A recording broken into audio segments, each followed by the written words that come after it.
Good morning students, 10th class. अभी हम आपने एक भाग तो पढ़ लिया था, इसका वन पार्ट का मैं सेकंड पार्ट बनाने जा रहा हूँ। इसको ध्यान से देखना बेटा। सीएसएस के बारे में है ये, ठीक है। What is CSS cascading style sheet? In the late 90s, HTML coder noticed that they were retyping the same old tag again and again on the same page, leading to bigger HTML file and move above all time consumption and frustration। कहता है कि 90s के समय में HTML के जो coder थे, code करने वाले थे HTML लैंग्वेज को, उन्होंने महसूस किया कि उनको बार बार जो है सेम टैग्स को बार बार बनाना पड़ रहा है, लिखना पड़ रहा है फाइल के अंदर, जिससे उसकी फाइल जो काफ़ी हैवी हो जाती है, ठीक है, और वो काफ़ी फ्रस्ट्रेट भी करती है। For example, for the page है 15 हेडिंग 3 टैग्स। कह रहे कि एक पेज में 15 हेडिंग्स हैं, हेडिंग 3 के टैग्स हैं, ठीक है, all having same font size and style. This information, their font size and style attribute was to be written 15 times each time when h3 tag was being used. जब भी उसको h3 को use करना होता था तो उसके लिए सभी के लिए वो सेम हेडिंग के लिए सेम साइज, स्टाइल और जो भी एट्रीब्यूट थे फॉन्ट्स के वो सारे सेम रखता था। अब उसको बार बार जब h3 को यूज करना पड़ता है, हेडिंग 3 को 15 बार यूज करना पड़ा है, तो उसको 15 बार लिखना पड़ा। उससे बचने के लिए उन्होंने क्या किया कि CSS साइन किया, ठीक है। The someone had a great idea, have one file that define all the attribute value for the tag and then have all your pages checking the file and formatting your page accordingly. तो इन्होंने एक idea आया कि क्यों ना जो file थी उसके अंदर वो attribute value for tags and have all the your pages checking the file. कहता है कि उस एट्रीब्यूट के लिए पूरी फाइलों को चेक कर लेता था और देखता था जहाँ भी उसको एट्रीब्यूट मिलता है उसको वो उसी सेम से फॉर्मेट कर देता था। यानी कि इस में उसको h3 में जो भी उसने वैल्यू लगाई है उसके अकॉर्डिंग जब किसी फाइल में अगर h3 मिलती है तो वो उसको सेम फॉन्ट और साइज से फॉर्मेट कर देता था। ये इसका CSS का बेसिक जो नीड थी, हमें इसलिए नीड थी, इसको ही बनाया गया था।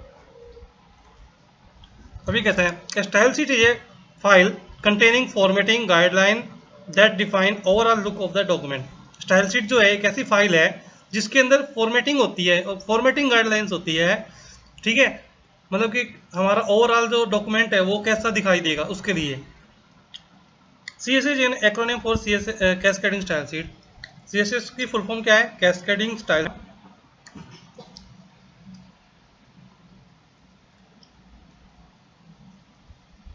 और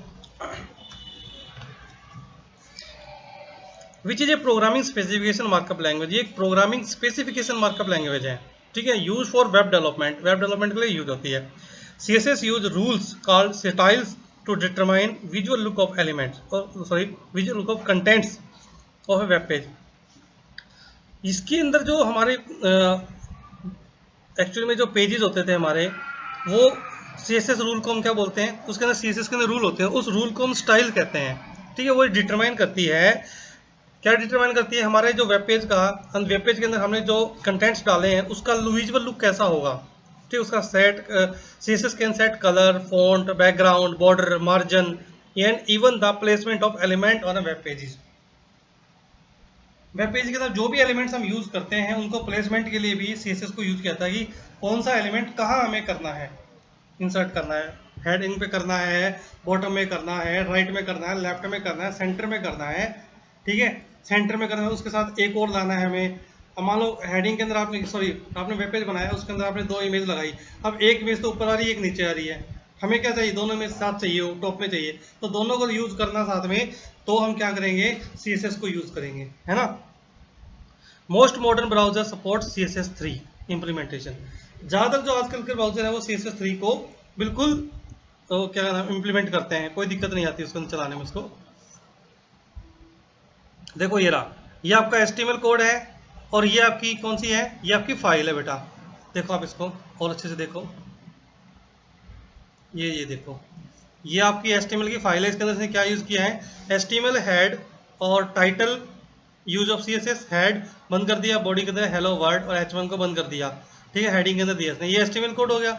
अब इसके लिए इसने CSS फाइल में क्या लिखा है देखो, H1 font size 20 points, font style italic, text align centre और कलर जो इसका ये हो जाएगा इस कोड के अकॉर्डिंग जो भी आता है।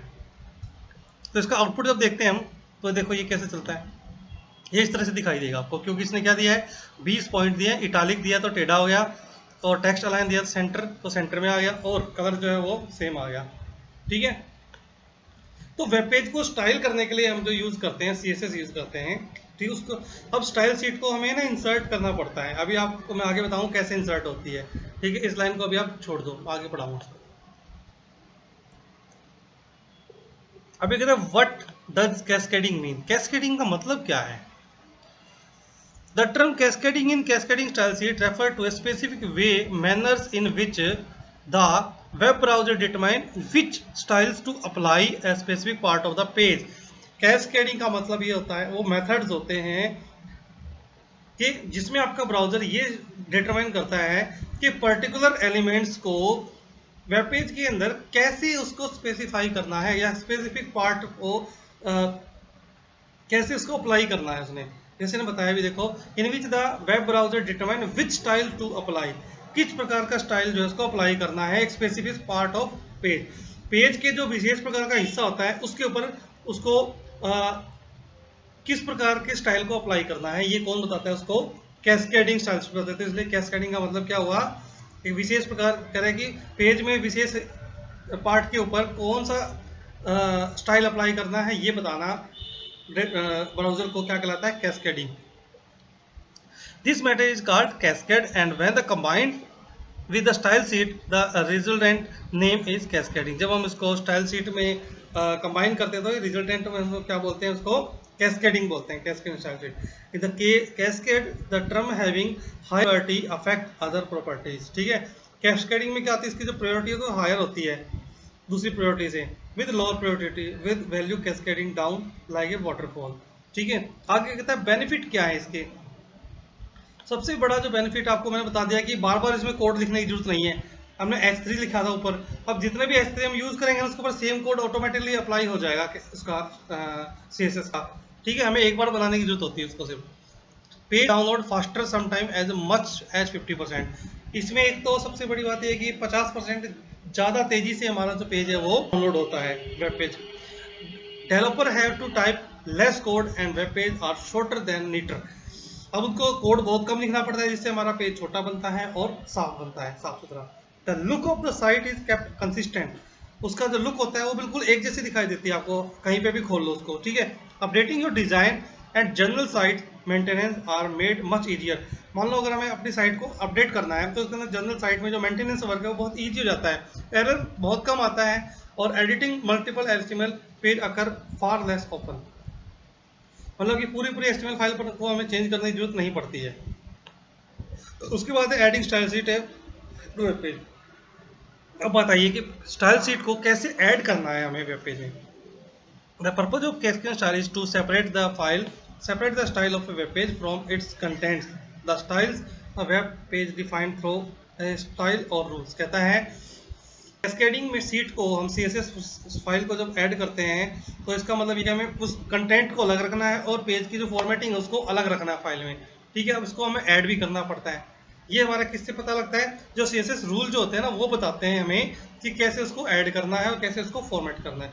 डिफाइनिंग स्टाइल और रूल्स को हम डिफाइन करेंगे। आप to define a rule or basic formatting style, you must first identify which tag you want to affect by the rule you are creating। कहता है कि सबसे पहले तो आपको वो बेसिक टैग्स को आइडेंटिफाई करना पड़ता है जिनको आप अफेक्ट करना चाहते हैं CSS फाइल से, ठीक है। This tag is called a selector in CSS।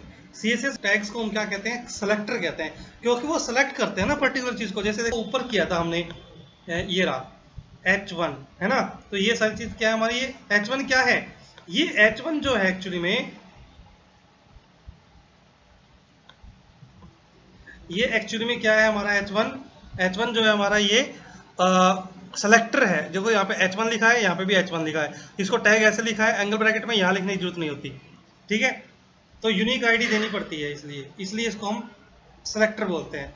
ठीक है, सेलेक्टर के ऊपर जो भी हम